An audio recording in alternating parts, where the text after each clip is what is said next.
तो आपका Narendra Tiwari IAS academy Alwar में हार्दिक स्वागत करता हूं। मैं अनिल शर्मा आपको आगे की हिंदी का कक्षा कार्यक्रम बताने के लिए जा रहा हूं। हमने विगत कक्षा कार्यक्रम में प्रथम भाग में वर्ण विचार से संबंधित स्वरों के बारे में अध्ययन किया। आज हम इसका द्वितीय पार्ट व्यंजन के बारे में विस्तृत अध्ययन करेंगे। तो इसमें हम देखते हैं किसके बारे में, व्यंजन के बारे में। तो सर्वप्रथम व्यंजन जो शब्द है इसका विच्छेद होता है वी प्लस अंजन। वी प्लस अंजन व्यंजन जो शब्द है इसमें यण संधि का प्रयोग हुआ है, जिसका अर्थ होता है वी का मतलब होता है विस्तृत रूप से, विशेष रूप से, और अंजन का मतलब होता है अनुगामी होना। अनुगामी से तात्पर्य होता है पीछे पीछे चलना। तो व्यंजन से तात्पर्य कि जिनका उच्चारण करते समय स्वर वर्णों की सहायता ली जाती है वे क्या कहलाते हैं, व्यंजन कहलाते हैं। तो इसमें सबसे पहले आता है शब्द व्यंजन। व्यंजन जो शब्द होता है इसका विच्छेद होता है वी प्लस अंजन, जिसमें संधि होती है यण। वी का मतलब होता है विशेष रूप से, अंजन का मतलब होता है अनुगामी होना। अनुगामी से तात्पर्य पीछे पीछे चलना, अर्थात वे वर्ण जिनका उच्चारण करते समय स्वर वर्णों की सहायता ली जाती है वे क्या कहलाते हैं, व्यंजन कहलाते हैं। व्यंजन जो होते हैं इनको संस्कृत भाषा में हल वर्णों के नाम से भी जाना जाता है। इसके नाम से हल वर्णों के नाम से भी इन्हें जाना जाता है। हिंदी वर्णमाला में व्यंजन वर्ण जो होते हैं इनकी संख्या होती है 33। कितनी होती है, 33 होती है, जिनको मुख्य रूप से 3 भागों में विभाजित किया गया है। कितने भागों में, 3 भागों में। तो व्यंजन के कितने भाग होते हैं, 3 भाग, जिसमें सबसे पहले होते हैं स्पर्श व्यंजन। कौन से, स्पर्श व्यंजन। स्पर्श व्यंजन से तात्पर्य क्या होता है कि जिनका उच्चारण करते समय जिह्वा मुख के जिस जिस भी भाग को क्या करती है, स्पर्श करती है, और स्पर्श करते समय जो ध्वनि बाहर निकलती है वे ही स्पर्श व्यंजन कहलाते हैं। स्पर्श व्यंजनों की संख्या हिंदी भाषा में 25 होती है। कितनी, 25, जिनको 5 वर्गों में विभक्त किया गया है। कितने वर्ग, 5 वर्ग, तथा प्रत्येक वर्ग में वर्ण होते हैं 5। इस प्रकार से इनकी संख्या 25 हो जाती है, जिसमें सबसे पहले होता है कैवर्ग, दूसरा होता है चवर्ग, तीसरा होता है टवर्ग, चौथा होता है तवर्ग, 5वां होता है पवर्ग। कैवर्ग, चैवर्ग, टैवर्ग, तैवर्ग और पैवर्ग। जिसका प्रथम वर्ण होता है कै, द्वितीय वर्ण होता है खे, तृतीय वर्ण गे, चतुर्थ वर्ण घे और पंचम वर्ण होता है गे। चैवर्ग, चे, छे, जे, झे, ये। टवर्ग, टवर्ग का प्रथम वर्ण टे, ठे, डे, ढे, णे। तवर्ग, तवर्ग का प्रथम वर्ण ते, थे, दे, धे, ने।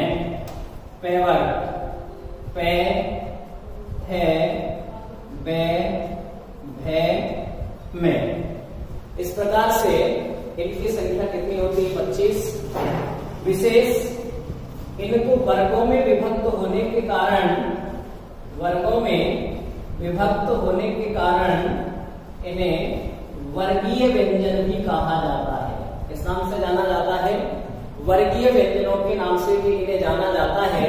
तो कई बार स्पर्श व्यंजन ना दे करके और प्रश्न पूछ लिया जाता है हिंदी भाषा में वर्गीय व्यंजन कितने होते हैं, तो भी इनकी संख्या कितनी होती है? 25 होती है। आगे सुनिए। इसके बाद दूसरा इसमें होता है अंतस्थ वर्ण। कौन से वर्ण? अंतस्थ। तो दूसरा होता है अंतःस्थ। अंतस्थ से तात्पर्य अंतः का मतलब होता है अंदर और स्थ का मतलब होता है स्थिर रहना, यानी वे वर्ण जिनका उच्चारण करते समय वायु अंदर ही स्थिर रह जाती है तथा अल्प मात्रा में बाहर निकलती है, वे क्या कहलाते हैं? अंतस्थ व्यंजन कहलाते हैं। अंतस्थ जो व्यंजन होते हैं इनकी संख्या होती है 4। कितने होते हैं? 4। जैसे ये, रे, ले, वे।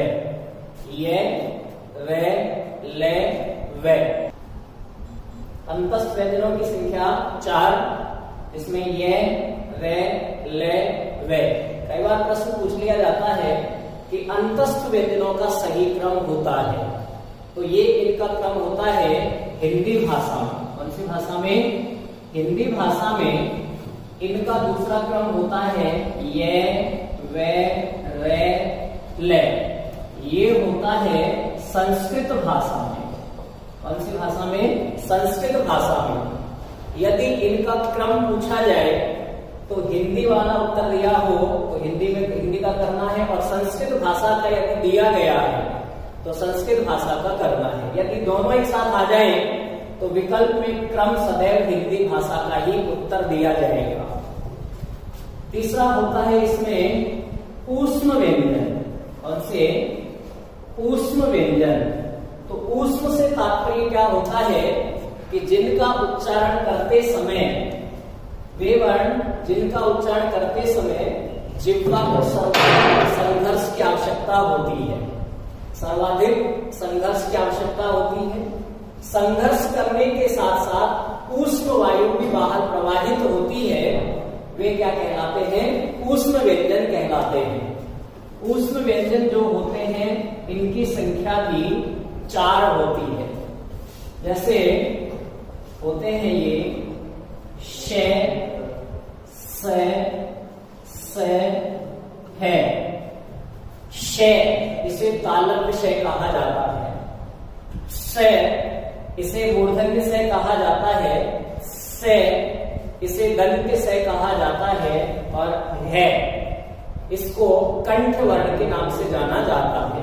आगे में विशेष अंतस्थ और जो ऊष्म वर्ण होते हैं, कौन से? अंतस्थ और ऊष्म जो वर्ण होते हैं इनका कोई वर्ग नहीं होता है, इस कारण इन्हें अवर्गीय व्यंजन भी कहा जाता है। क्या कहा जाता है?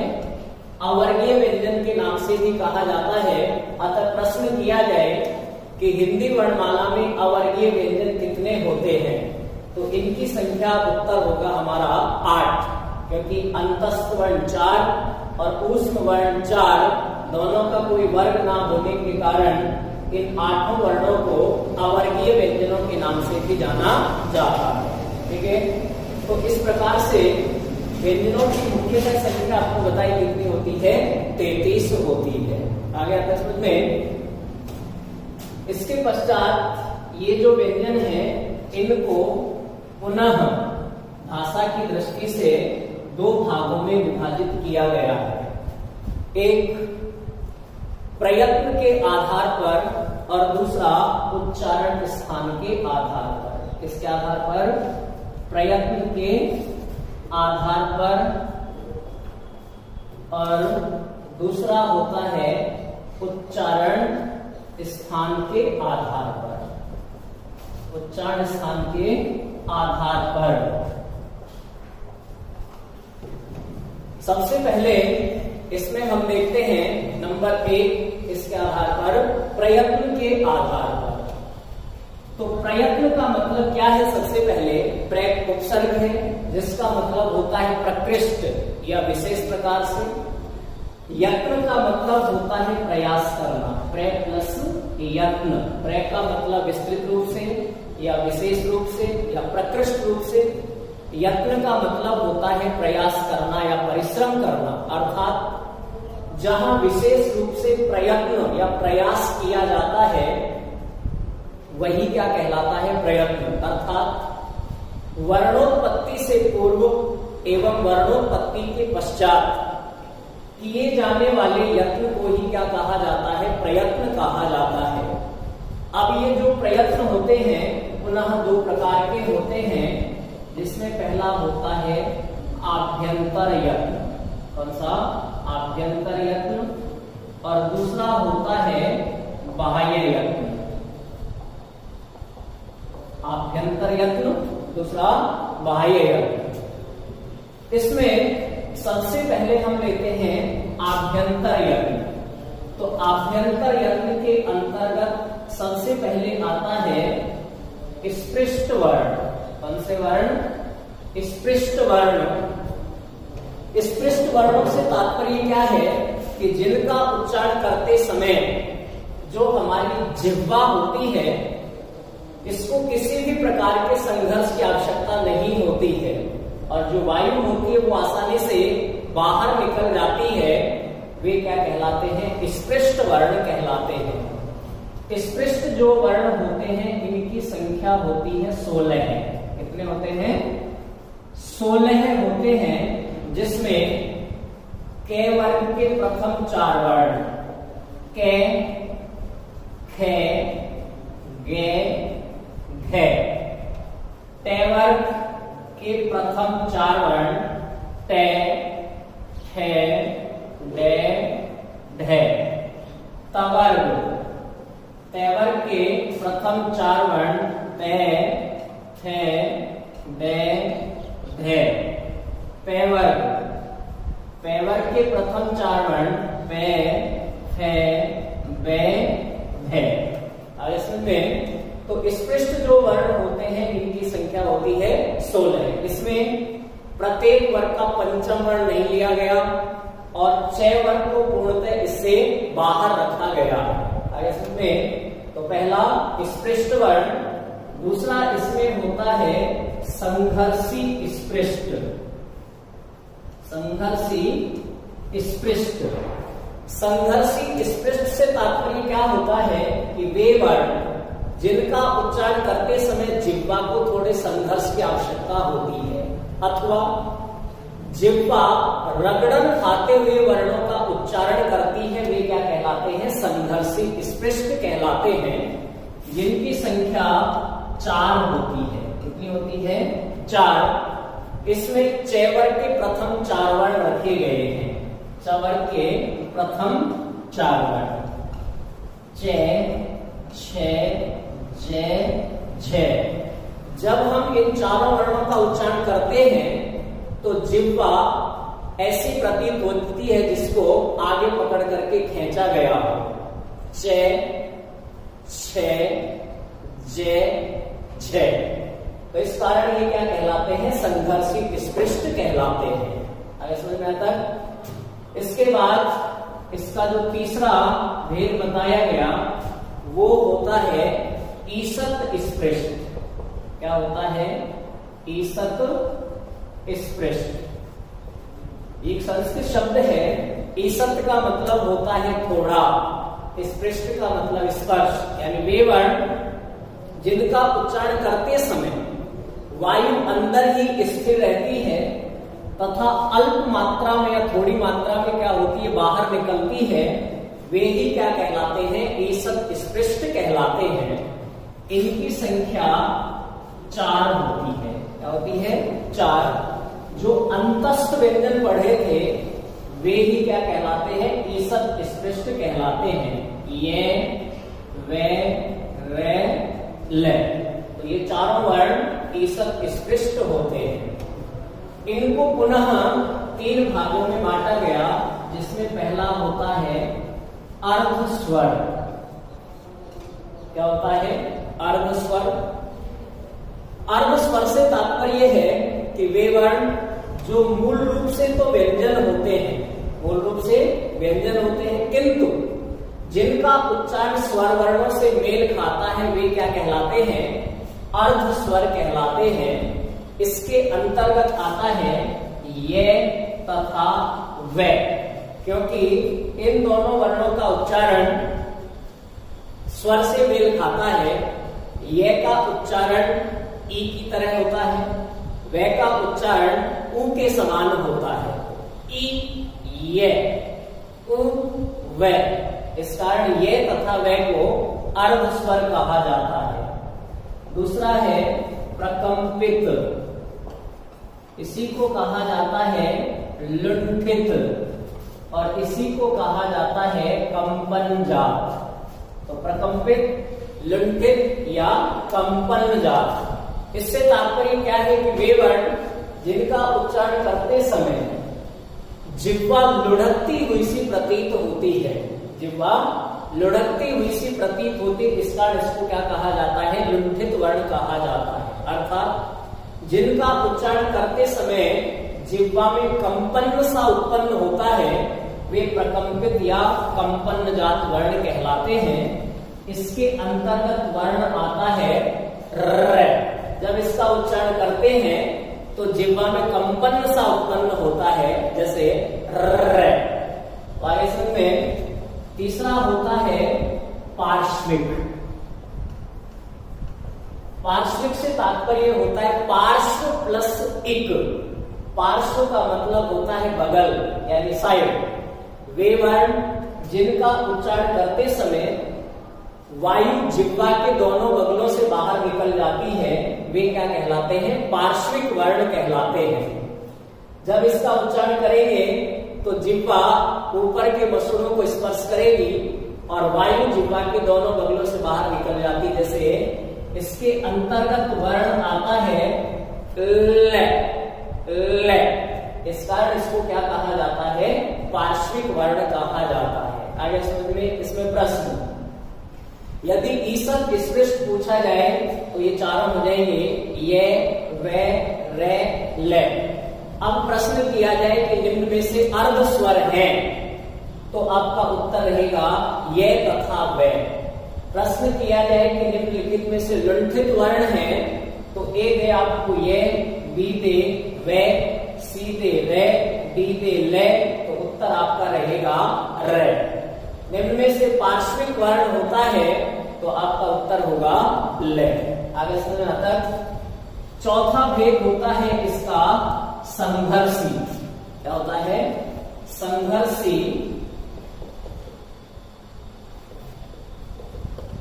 संघर्षी, संघर्षी से तात्पर्य क्या होता है कि वे वर्ण जिनका उच्चारण करते समय, जिनका उच्चारण करते समय जिह्वा को सर्वाधिक संघर्ष की आवश्यकता होती है तथा संघर्ष करने के साथ साथ जहां ऊष्म वायु भी बाहर प्रवाहित हो जाती है वे क्या कहलाते हैं? संघर्षी वर्ण कहलाते हैं।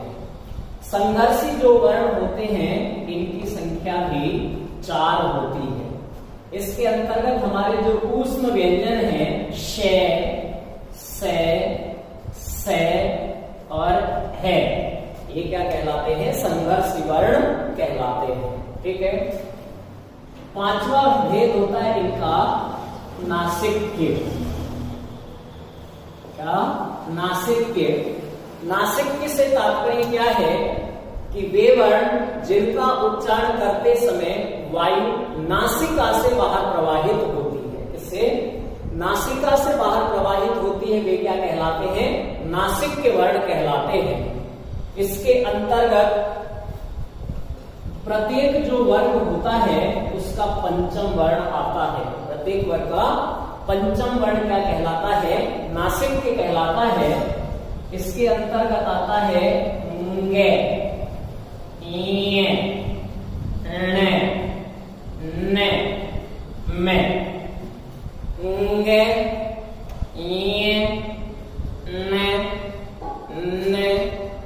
मे। जब हम इन वर्णों का उच्चारण करते हैं तो वायु किससे प्रवाहित होती है? नासिका से प्रवाहित होती है। इस कारण ये क्या कहलाते हैं? नासिक्य वर्ण कहलाते हैं। ठीक है। तो इस प्रकार से इनकी संख्या हो गई कितनी? 33। 16 क्या थे? स्पृष्ट वर्ण। 4 क्या थे? संघर्षी स्पृष्ट। 4 क्या थे? ईसत स्पृष्ट। और 4 क्या थे? संघर्षी। और 5 क्या है? नासिक्य। इस प्रकार से इनकी संख्या होती है 33। ठीक है, आगे प्रश्न में इनके अतिरिक्त आगे इसके 2 भेद और बतलाए गए हैं, जिसमें आता है उत्क्षिप्त वर्ण। कौन सा? उत्क्षिप्त।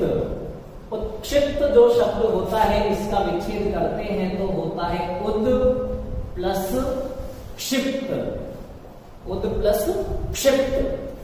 उद का मतलब होता है ऊपर से और क्षिप्त का मतलब होता है फेंका हुआ या पटका हुआ। अर्थात वे वर्ण जिनका उच्चारण करते समय जिह्वा जोर से झटके के साथ नीचे फेंकी हुई अथवा पटकी हुई सी प्रतीत होती है, वे क्या कहलाते हैं? उत्क्षिप्त वर्ण कहलाते हैं।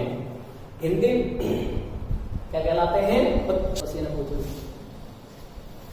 तो उत्क्षिप्त, उद प्लस क्षिप्त। उत्क्षिप्त शब्द में व्यंजन संधि है। उद का अर्थ बताया आपको ऊपर से, क्षिप्त का मतलब बताया आपको फेंका हुआ या पटका हुआ। तो ये वर्ण होते हैं 2 ड़ ढ। यदि इनके नीचे से इनको हटा दिया जाए तो अब ये उत्क्षिप्त नहीं रहते, ये क्या बन जाते हैं? स्पर्श या स्पृष्ट वर्ण बन जाते हैं। तो ये होते हैं ड ढ। जब इनका उच्चारण करते हैं तो होता है ड़ ढ ड़ ढ। तो इस कारण ये क्या कहलाते हैं? उत्क्षिप्त कहलाते हैं। ठीक है, अब यहाँ उत्क्षिप्त वर्णों से संबंधित प्रश्न बनता है जो वर्तनी की दृष्टि से महत्वपूर्ण है।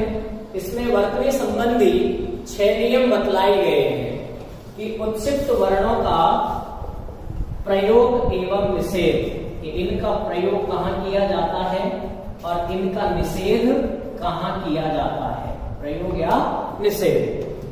तो उत्क्षिप्त वर्णों का सबसे पहले नियम बताया गया कि किसी भी शब्द के प्रारंभ में इन वर्णों का प्रयोग नहीं किया जाता है।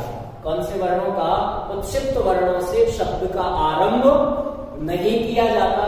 यदि शब्द का आरंभ किया जाता है तो वर्तनी की दृष्टि से वह अशुद्ध हो जाता है।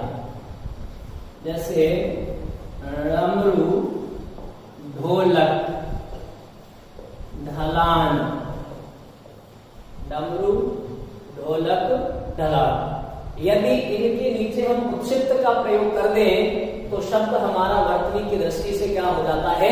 गलत हो जाता है। फिर इनका उच्चारण होता है डामरू डामरू, तो डामरू नहीं होता, क्या होता है? डमरू होता है। इसलिए वर्तनी की दृष्टि से अशुद्ध होता है। नियम नंबर 2, शब्दों के मध्य या अंत में, शब्दों के मध्य या अंत में इन वर्णों का क्या किया जाता है? प्रयोग किया जाता है। जैसे सड़क, पकड़, बेधड़क। तो शब्दों के मध्य या अंत में सदैव उत्क्षिप्त वर्णों का प्रयोग किया जाता है। यदि मध्य अंत में इनका प्रयोग नहीं करते तो शब्द वर्तनी की दृष्टि से क्या हो जाता है? गलत हो जाता है। तीसरा नियम है कि उपसर्ग क्या हो? उपसर्ग, उसके तुरंत बाद, उपसर्ग के तुरंत बाद उत्क्षिप्त वर्णों का प्रयोग नहीं किया जाता है। यदि उपसर्ग के तुरंत बाद इन वर्णों का प्रयोग करते हैं तो शब्द वर्तनी की दृष्टि से क्या होता है? अशुद्ध होता है। उपसर्ग के तुरंत बाद इन वर्णों का प्रयोग नहीं किया जाता। जैसे निडर, सुडौल, निडर, सुडौल। अब दूसरे नियम के अनुसार कर देना चाहिए क्योंकि मध्य में आ रहा है, किंतु नियम क्या कहता है कि उपसर्ग के तुरंत बाद इन वर्णों का प्रयोग नहीं किया जाता। डर शब्द है, उससे पूर्व उपसर्ग आ रहा है नी, इस कारण इसको उत्क्षिप्त नहीं किया जाएगा। डाउल शब्द है, सु उपसर्ग है, तो उपसर्ग के कारण इनको उत्क्षिप्त नहीं किया जाता है। नियम नंबर 4 है कि संस्कृत तथा आंग्ल से तात्पर्य अंग्रेजी, संस्कृत तथा आंग्ल भाषा के शब्दों के साथ भी मध्य या अंत में कहीं पर भी इनका प्रयोग नहीं किया जाता है। मध्य या अंत में इनका प्रयोग कहीं पर नहीं होता। जैसे प्राउड संस्कृत भाषा का शब्द है, दूसरे वाले नियम के अनुसार कर देना चाहिए क्योंकि अंत में आ रहा है, किंतु संस्कृत या तत्सम होने के कारण इसको उत्क्षिप्त नहीं किया जाता है। नवोढ़ा का मतलब होता है नई नवेली दुल्हन, तो अंत में आ रहा है कर सकते हैं, लेकिन संस्कृत भाषा का होने के कारण इसको उत्क्षिप्त नहीं किया जाता है। सड़ानन संस्कृत भाषा का है, इस कारण इसको उत्क्षिप्त नहीं किया जा सकता। हेड मास्टर, हेड अंग्रेजी भाषा का शब्द है, इस कारण इसको उत्क्षिप्त नहीं बनाया जा सकता है। बॉडीगार्ड अंग्रेजी भाषा का शब्द है, इस कारण इसको उत्क्षिप्त नहीं किया जा सकता है। चौथा नियम, पांचवा नियम है इनका,